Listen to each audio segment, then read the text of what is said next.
Well, hello, everyone. Welcome back to the Slow Flowers Show. I'm Deborah Prinzing, and today I'm so excited to welcome Sarah Coldwell of Honeybee Grove Flower Farm in Somers, New York.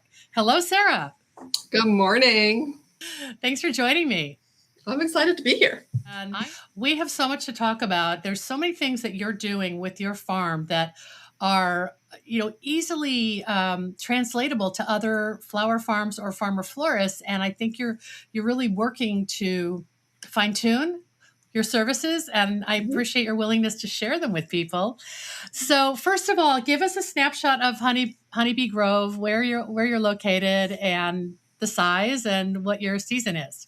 Sure. So Honeybee Grove is located in northern Westchester, New York. We're about an hour north of the city. I think that we're the closest dedicated U-pick farm to the city for the moment. We do operate primarily as a cut-your-own flower farm. And then we add a couple of things here and there to sort of boost the season and extend our sales season. I grow on about 2.5 acres or so. So I could certainly cram in a lot more flowers into this space than I do, but because it's a cut-your-own flower farm and we host a farmer's market and larger artisan markets, I sort of need to keep some of the space as open space for those events, and certainly rows between the flowers for people to safely walk through. That is such a good point. Like, you are intentionally a public access destination. And so everything is, plus it's got to be pretty, I'm assuming, and user friendly, and all of those considerations of hosting the public. Yeah, so it definitely is a different way of thinking when laying out the farm and making sure it's polished. And there's a constant battle of what I need to do farm-wise in order to plant and harvest or weed and all the dirty things that need to be done, the fun things that need to be done, and then having the farm still be safe and accessible to the public for picking. Putting our tools away. And so it seems like the primary, most ongoing sort of feature of Honeybee Grove is cut your own flowers. Like, that's what is continuity throughout the season. Mm-hmm. So how many days does that encompass in a season or a year? So the season's pretty short at the moment. This will be my 5th growing season that we're going into. And this year I'm going to experiment with trying to fill that gap between April and July. So typically our season opens with Daffodil Day in the end of April. And we have U-pick daffodils followed by U-pick tulips. And then I sort of tend to take a little bit of a lull because that's when I get busy trying to plant all of our summer annuals for our primary season, which is end of July through early October. Really depends on the weather, obviously, but I try to be open by mid-July. And then we honestly, the zinnias stick around. They look a little straggly, but they stick around long enough to get us through the first weekend or two in October usually. Yeah. And the farmer's market then goes through the end of October. And then we close our season in December with Mistletoe Market, which is a larger holiday artisan market. So right now it's extremely seasonal as flowers are. I think bridging the gap between tulips and my summer annuals will be my next big step that I take, and we'll be experimenting with that this year. Certainly my peonies are going to finally be ready for picking. I was just thinking about that. So basically, spring bulbs is a big push with Daffodil Day and the U-pick tulips. We'll talk more about it, folks, and we've got some beautiful photos to share. So that all wraps up, early May? The tulips, honestly, when the very first year I had daffodils and tulips for picking, I really expected to have 5 weeks of picking. And it really boiled down to more like 1, because the daffodils probably could extend a little bit longer, but we consistently have been having a week in April of 80 to 90 degree weather, and all the tulips bloom at one time. So it doesn't matter if I planted them early, middle, and late, they just kind of all blow open at the same week. And then Daffodil Day is the big day, the frenzy of this event. Picking. We can talk about it more, but all the tulips go in that one day typically. I'm trying hard to figure out how to push that. While it's great to sell all the tulips in one day, it's kind of chaos. So I'm hoping to extend it, extend it a Plus, little bit more. you'd love to have cash flow for, more days, and you'd Yes. make more money probably than just trying to get it all on one weekend or something. Yeah. When people come to the farm, do you have a process? I mean, obviously you have regulars who probably know the drill, but how do you welcome and transition someone from the check-in to walking away with buckets full of flowers and a smile on their face?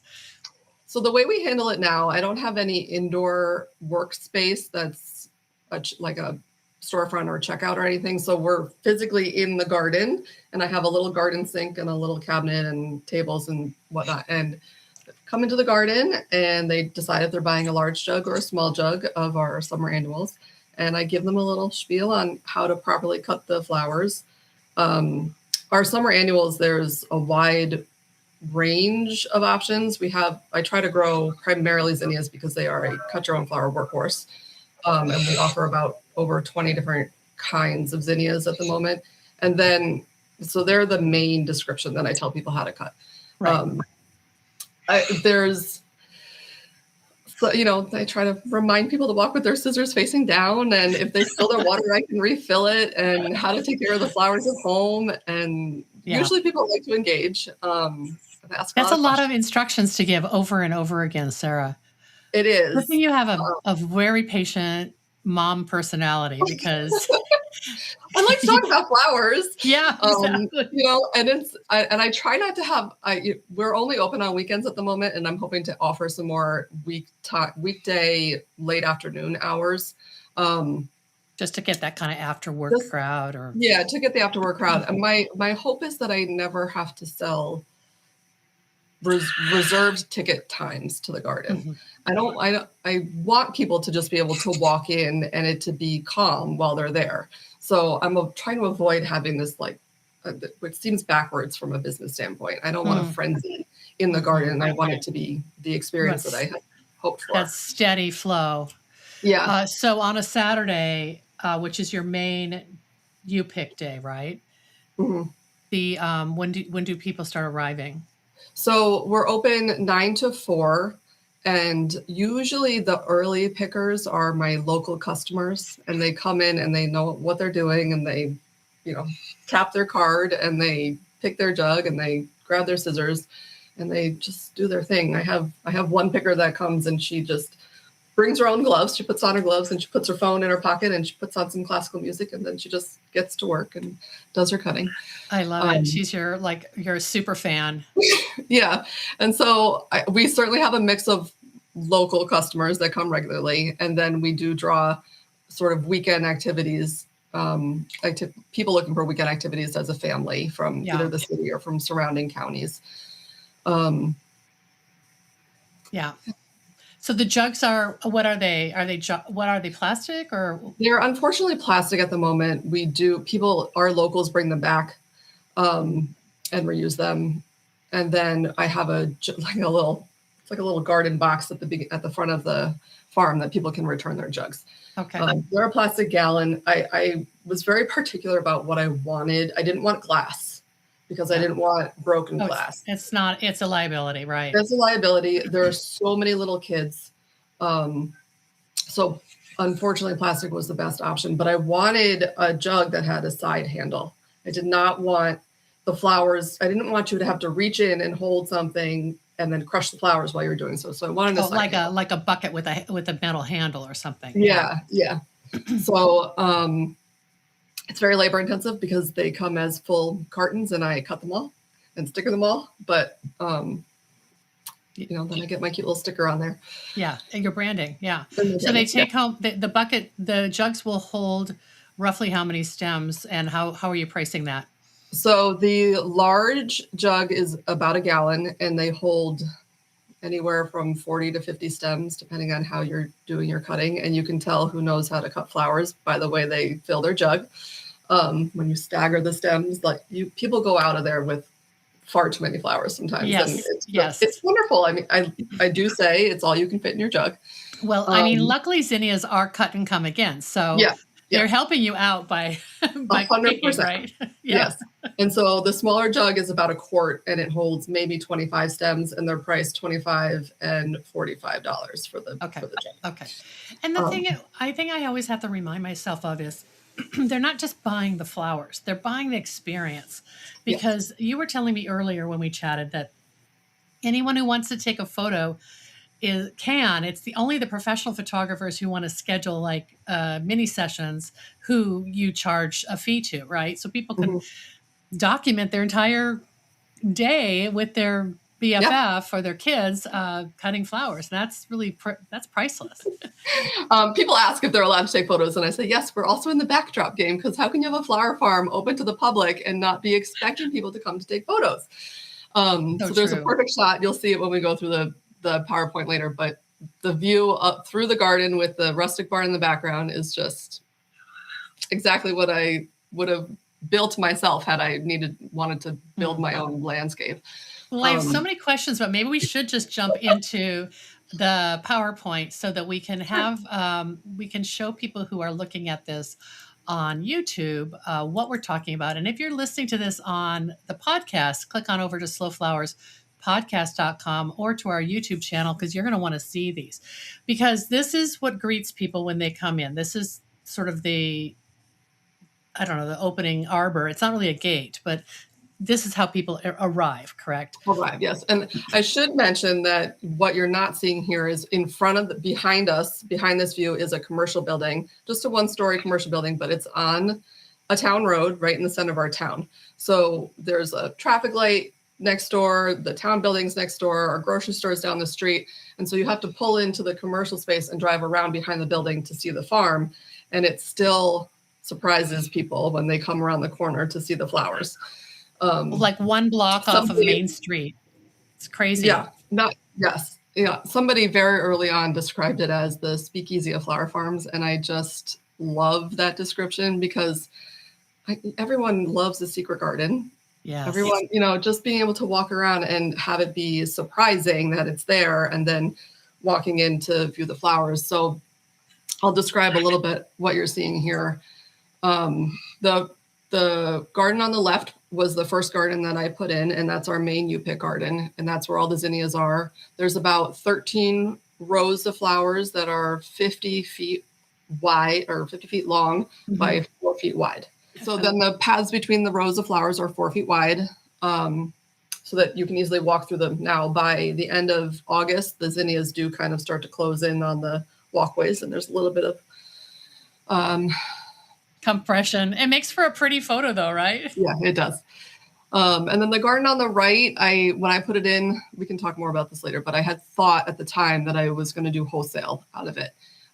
Instead, it is now the top half is also open to the public for U-pick, and the bottom half is what I call my private garden, that I plant some of the more costly flowers, or more finicky flowers, or my perennials. So there's perennials, the dahlias are there, the lisianthus. So your kind of your premium crops, basically. Premium crops, exactly. Yeah. And so to get access to that garden, you have to buy a private picking package early in the season. And that will give you a certain number of jugs and access to that. And when you come to the farm, you just give me your name and I check you off my list, and you get led into that special section.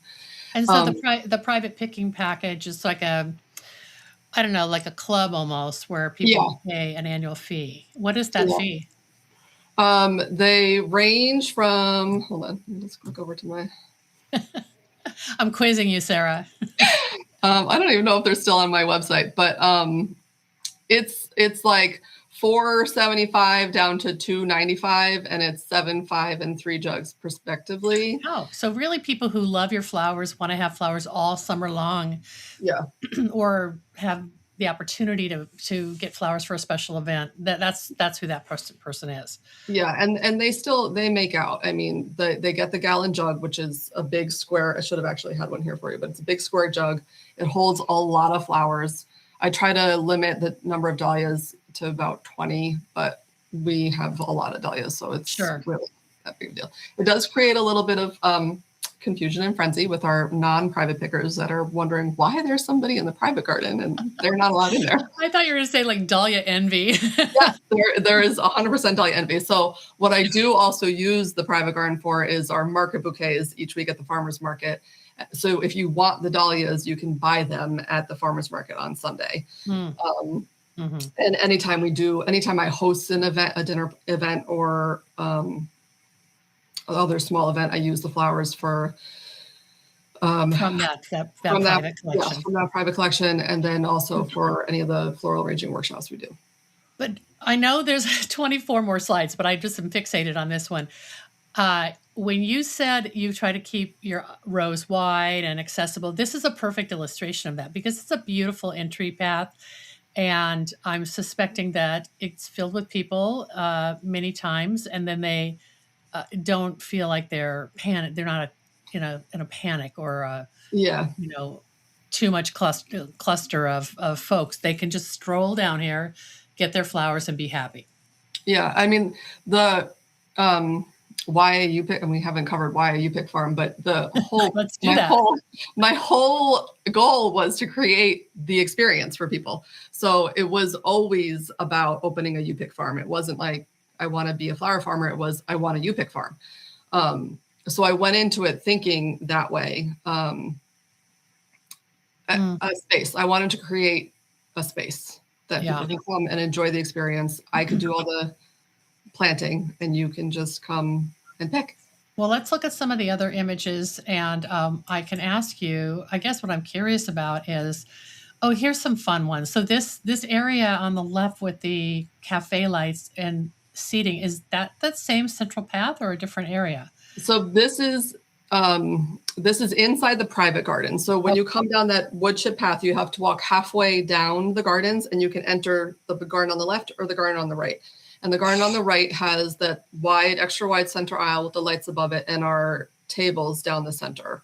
And that's where we host our on-farm workshops and a handful of dinners. Yeah, and there's a photo of a dinner coming up, so we'll see that. But also this photo on the right with your iconic red barn and is just amazing. How old is that barn? And tell me the story about this property.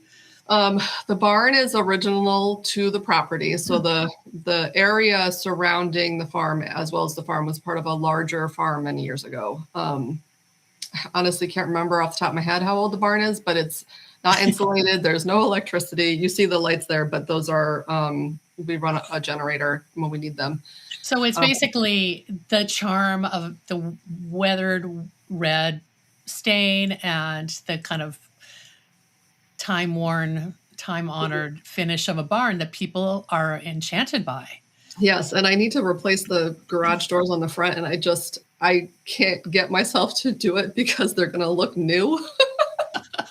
Right, you're going to have to distress them somehow. Yeah, somehow. And I mean, when I finally settled on this property, one of the first phone calls I made was to a friend of mine who owns a VW picture bus that she's turned into a photo booth, because we had talked about having a holiday festival and how I wanted her baby blue truck in front of a red barn. And I was like, where's that? I have the red barn. We can put the truck in front of it. But the barn, and there's one giant cottonwood tree that's about 75 to 80 feet tall on the property. It's just, had I been able to design my exact property that I wanted, this just happens to be it. Fit the bill. And you said you live just minutes away, right? Yeah. So here's that barn again from kind of diagonally looking across one of the fields, right? Yeah. So this is the main public garden. We're not quite at the top of the row. I plant the zinnias roughly in rainbow order. So we're probably, of course, because we're probably about 6 rows down, I think, 6 or 7. I think that's the center aisle there. And those last few rows change each year. Sometimes they're sunflowers. Kind of depends on, I try to crop rotate a little bit. Yeah, so you're growing annuals that complement zinnias, like the sunflowers. Yeah. What else do you have, like celosia, I'm guessing, or?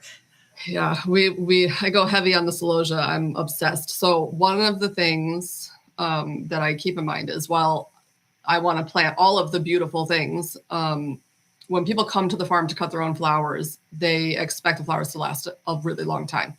yes, flowers have a shelf life and you can take care of them to extend it a little bit more, but I'm not storing them. I'm not cutting them and storing them in any way.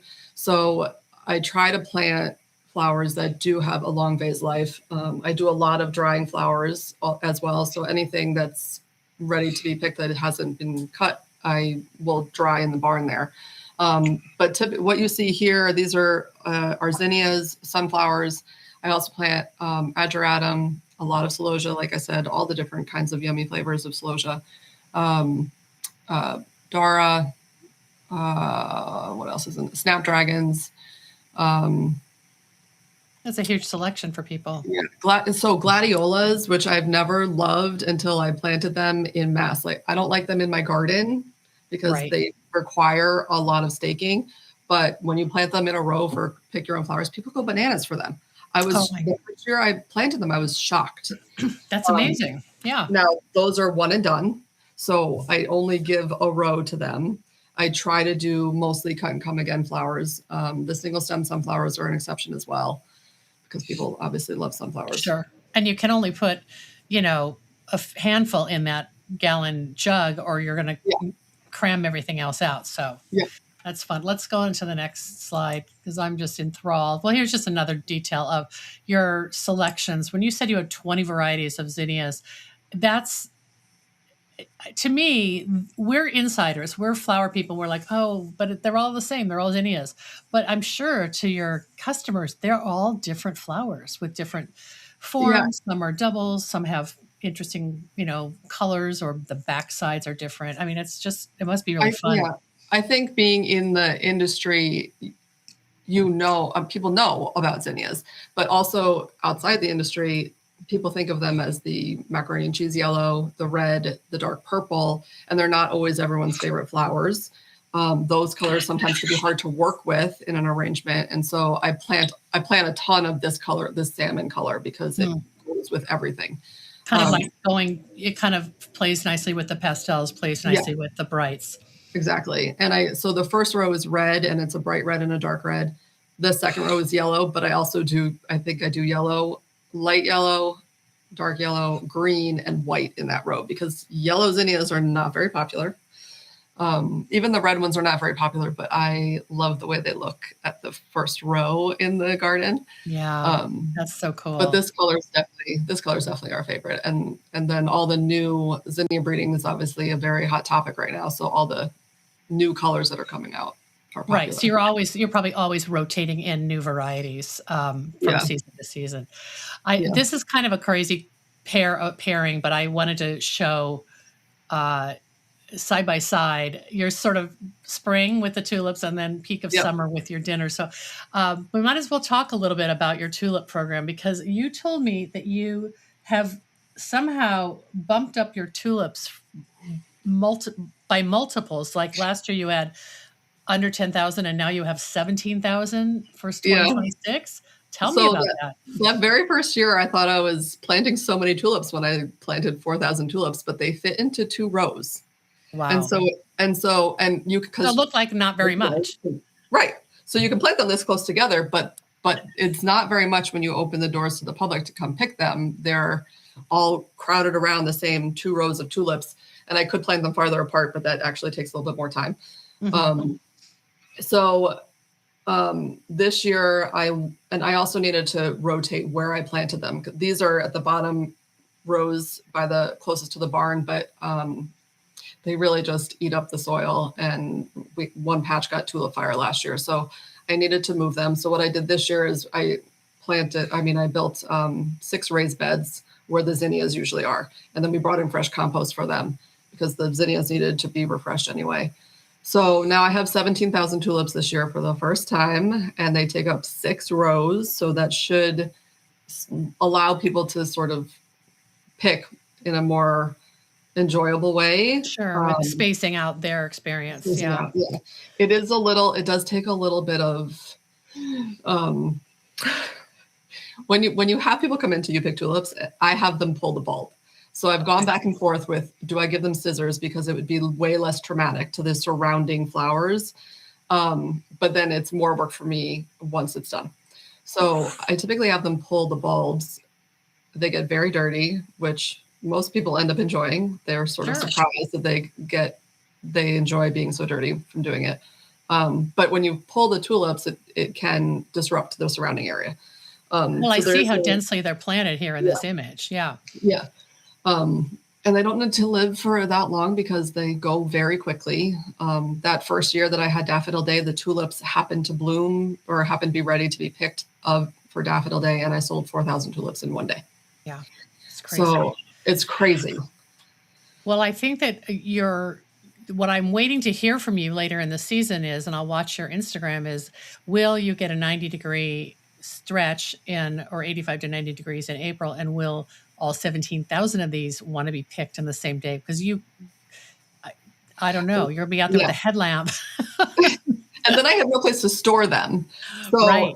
It was typically if I was growing these for CSA or really any other floral off-farm retail, right? Yeah, I would be storing them so that I could have tulips for weeks on end. So I don't have that yet. Yeah. And then, I go back and forth with wanting a cooler, but I'm hoping I can be open a few more days. I'm hoping they bloom maybe before Daffodil Day so that I can sort of spread out the picking. But yeah, otherwise I might be calling up some local designers and florists being like, I have a whole lot of excess tulips, all the fancy kinds. Well, Sarah, I think this is kind of off topic, but maybe not. Your descriptions of how you're making decisions make me feel like well, first of all, you're very intentional. You have a business background, which we haven't talked about yet, but you're trying to be sort of organic and have some control over your growth. And so this tulip leap is going to be a big one. And then, that'll help inform you about whether you invest in a cooler down the road, right? Yeah. Yeah. Lots to think about. The dinner on the right, tell me about that. This is in the private cutting garden with the lights and those tables we saw earlier. So pretty. Yeah.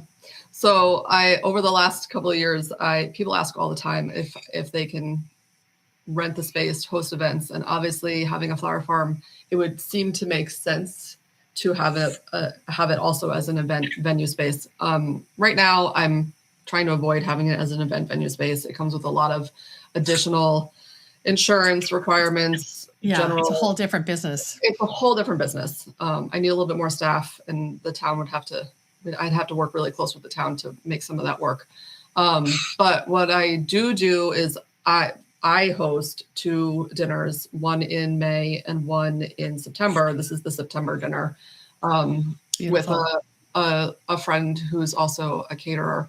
So she does all the food and we lay out the table and people come, they buy the tickets ahead of time. And they also have the option to add on a picking jug at that time. And we usually have live music, most recently wonderful violinist. So we've done saxophonist and a violinist, and it just is a beautiful night in the garden. Oh my gosh, I can tell. Roughly how many people can you accommodate? We fit about 42. Wow. So there's a sellout event right there. Yes. So it sells out. And we always say, should we be doing more of them? But it's a lot of work. And, it's again, making sure it's balancing. Probably the hardest part is balancing having the farm be visitor ready with what I need to do in the ground. Right. Especially the spring one, I'm assuming, because you're just, it's tulips and daffodils are over and probably the annual crops are starting to grow, but they're not colored out. Yeah. Yeah. So actually the spring one we end up doing, I try to do it by the barn. We always try to do one long table like this by the barn, and every year it rains. literally for this dinner event, it has rained every year. So then I have to spend 2 days cleaning out the barn, which holds all of our tools, all of our like our tractors and our 4-wheeler, and to make it a place where to eat in.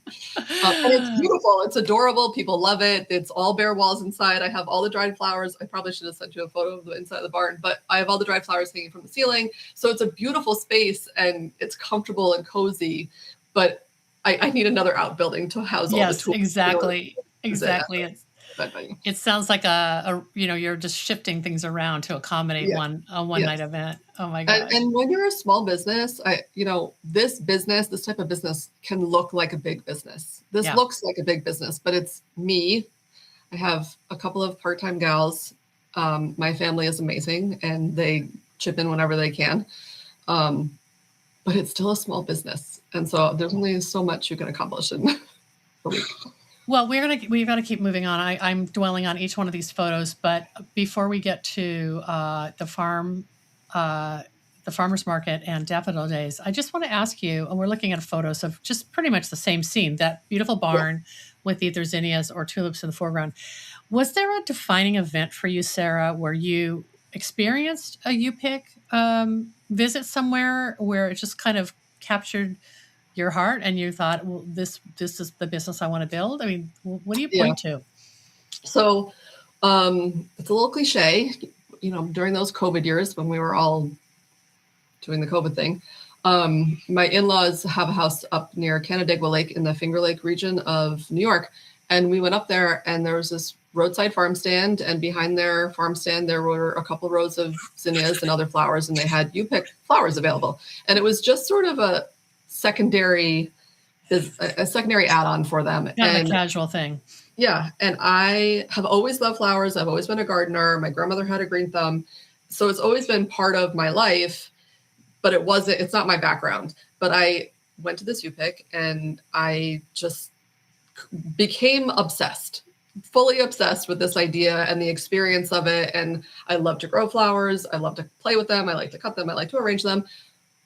So many other people probably do too. We need more beauty in the world. I want to create this experience. So it was all about creating the experience and bringing it home. And we are lucky enough to be in an area where there's a lot of farms. There's a lot of U-pick. There's pick your own apples and blueberries and strawberries and all of the fruits. But there isn't a specifically dedicated U-pick flower farm in our general area.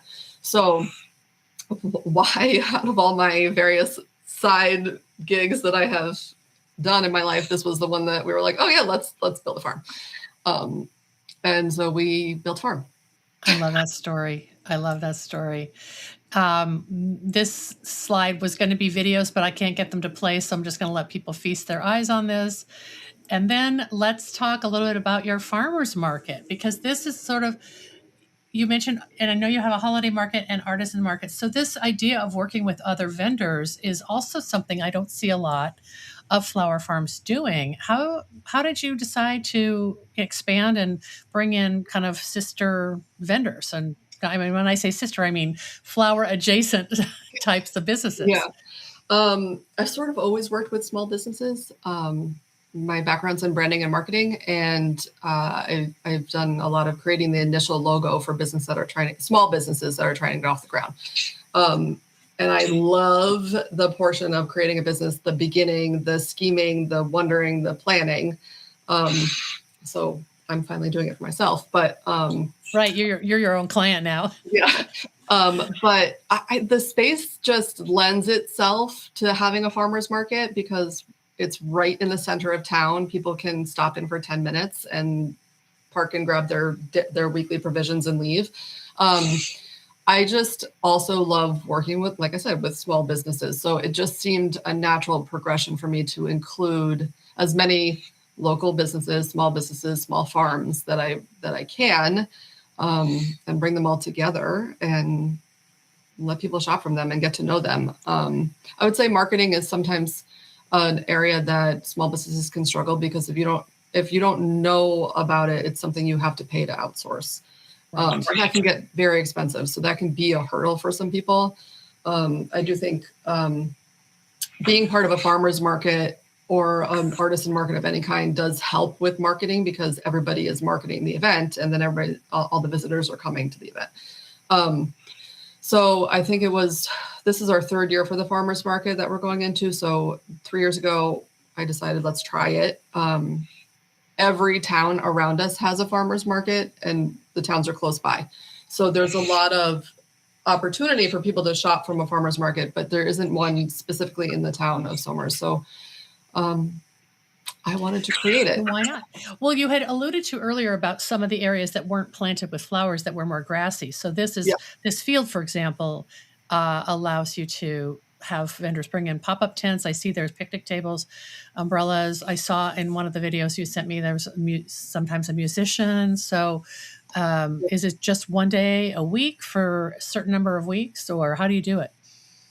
So our farmers market is weekly. In my head, it made sense if I wanted people to come be able to stop in and out for quick shopping. I wanted it to be a weekly experience. I wanted people to get used to stopping by the farm every week.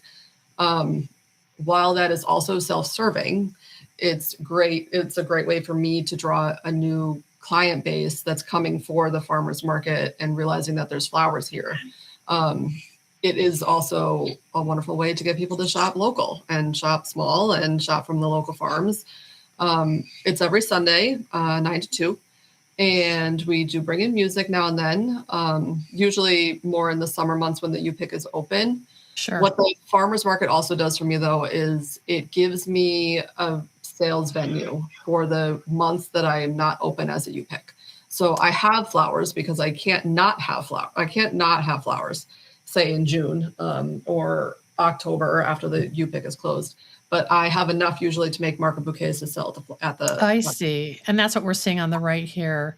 Yeah. With your branding. Actually, you know what? This is a good illustration, because I see that one bouquet that has the Lysianthus and the dahlias, and that's what you were alluding to, that those are kind of your luxury flowers that aren't U-Pick, but if someone really wants them, they can buy the bouquet. Yeah. And do you sell different sizes, or like just it's designer's choice, right? You're just creating whatever you want. Yeah, it's designer's choice. They tend to be, these are all very different. Those 3 bouquets, I try to make maybe 2 different color schemes each week. I don't even make that many of them because people are usually coming to cut their own flowers. There's always somebody that's looking for a bouquet, but if they don't have time to cut, I make one size, and they're all $30 bouquets. And that's not true. Sometimes I have a little glass jar that has our logo on it, like a little bell jar that has our logo on it that I'll sell. Or when we have dahlias, plenty of dahlias, then I'll do bunches of just straight dahlias. Sure. But you're pretty consistent on your packaging and your product size and price. I love it. You know, a lot of it is knowing the customer. We do live in an affluent area in Westchester. So our price point would not necessarily translate to everywhere in the US, but people don't necessarily want to pay more than $30 for a bouquet. So I have to remember to keep the bouquets reasonably sized to accommodate the pricing. Your $30 bouquet, you want to actually be profitable. So yeah, that just comes with experience, don't you think, about knowing what to put in that in terms of price per stem or whatever. Yeah. Okay, so what really initially connected us was I had seen on your website that you had this spring event at the end of April called Daffodil Day. And I was really intrigued and asked you if we could talk about that. So let's dive in and talk about how did Daffodil Day come about? So I wanted a way to get people excited about the next growing season again, each year when we come out of spring.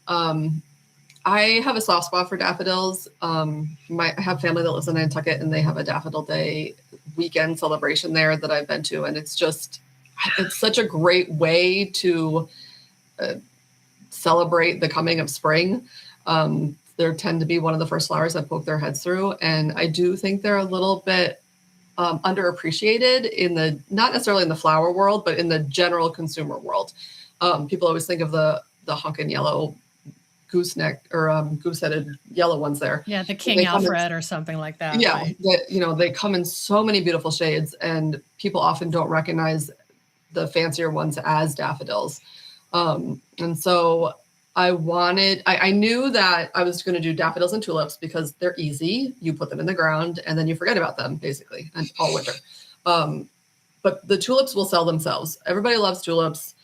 Everybody's going to come find the tulips, but the daffodils were going to be harder to sell. So I figured if we started the season with a Daffodil Day celebration, it would be a way to call out the daffodils and sort of encourage people to come cut them. And they are surprised when they come at how many options there are, and that some of those beautiful double ruffly heads are really daffodils.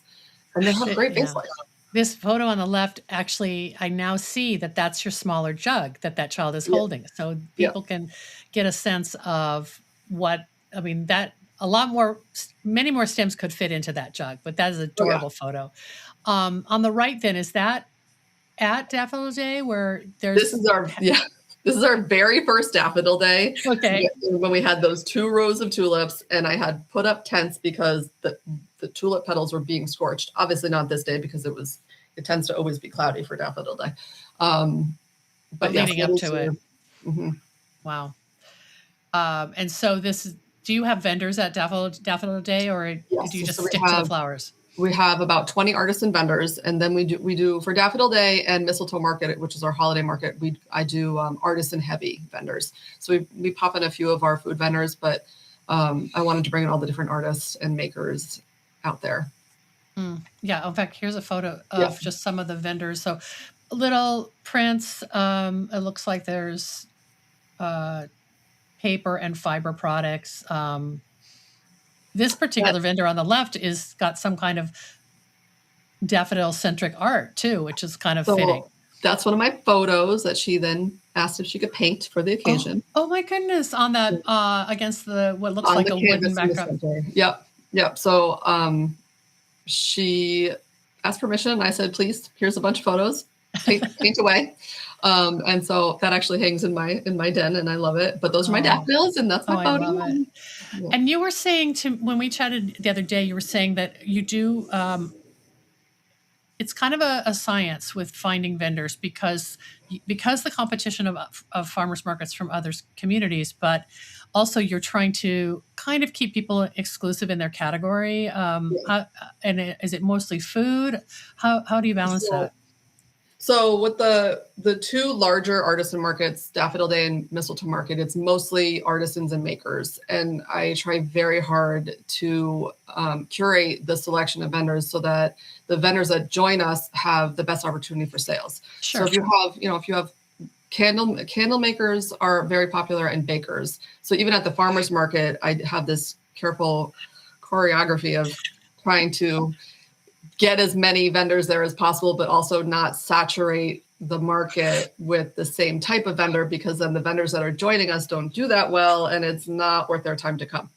Right. And it's a small market. It's a small town market. So it has to be worth the vendor's time to be there, because otherwise they're not going to join us. And it's just like 5 hours or something like that, right? Yeah, it's 5 hours. It's a lot of work to be a market vendor, as any florists out there know that, or farmer florists know that, to go to market with their flowers, it's a lot of work to be there. So it has to be worth their while.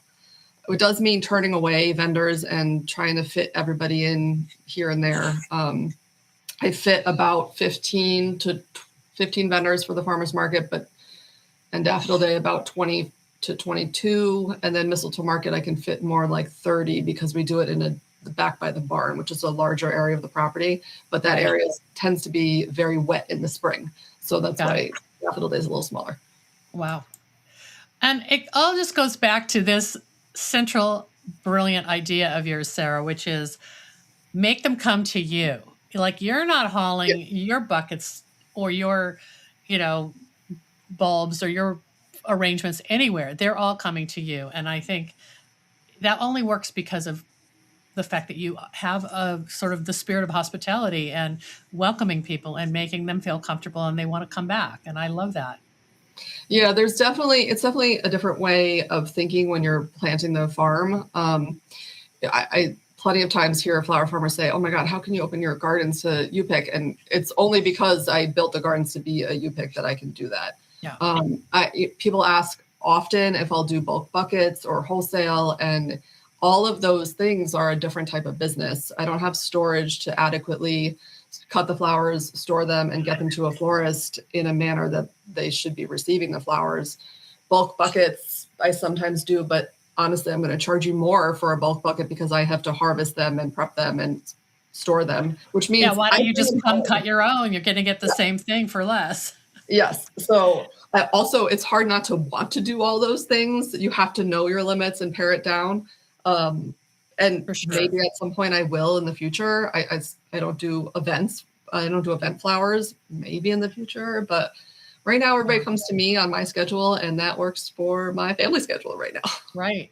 I just want to pause on this photo because it's so beautiful and it really shows just the inspiring and alluring diversity of the whole family of daffodils. And you're not giving people the basics. You're giving people Yeah. these luxury specialty couture daffodils, and that's a premium what they're getting for the Yes. price.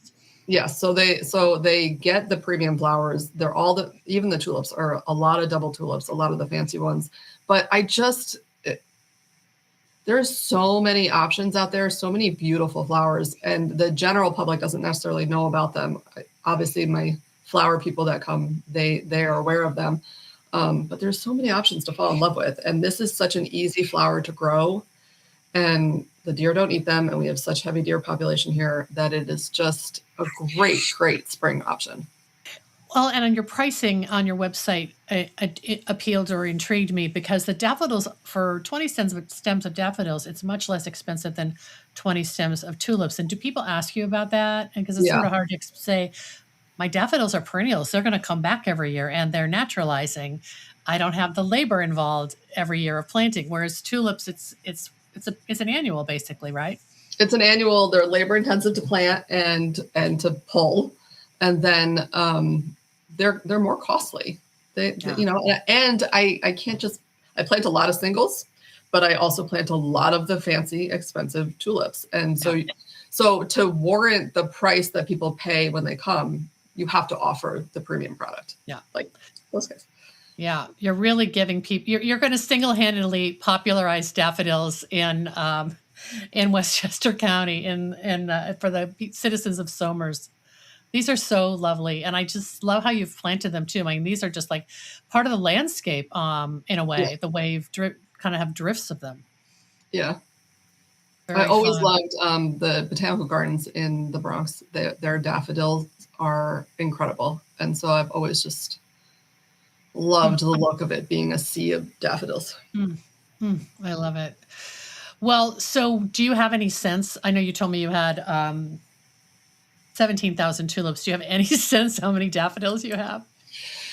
Gosh, I planted the daffodils the very first year, so they've definitely that is probably that picture is probably the hill the first year, so they've definitely started to expand. Mm, I have probably 18 different kinds of daffodils, but it's I don't know 4,000 yeah. bulbs Well, probably. you're trying to move as many of them as possible on that daffodil day, but then there are those available for you pick your own later in the month. Yeah, so what surprised me in all of this is that the daffodils tend to stick around longer. They they open they bloom in their early, middle, and late timeline that they're supposed to. The tulips have not behaved. They didn't get the memo. They did not get the memo, and part of it is probably where they're planted. The tulips are in the garden. There's the black weed fabric around it. Sure. It is probably a full 5 degrees hotter in the garden at any Sure. given time. Because you've got And the daffodils kind of some up against the green belt that I noticed. they're outside the garden and on a hill in the landscape. Yeah. Um, Hmm. I can't wait for them. That's so great. So this year the date is what? This year, Daffodil Day is Sunday, April 26th from 10 a.m. to 3 p.m. No tickets required. The event is free to attend. You just have to purchase flowers. Oh my gosh, that's You don't have, wonderful. wait, I shouldn't say that. You don't have to purchase flowers when you come. You can come and Just look at them. yeah, And because there'll be vendors to shop yeah, while you're there, right? yeah. I doubt that you can step foot on Honeybee Grove Flower Farms, walk through that gate and not leave with flowers, though. That would be rare.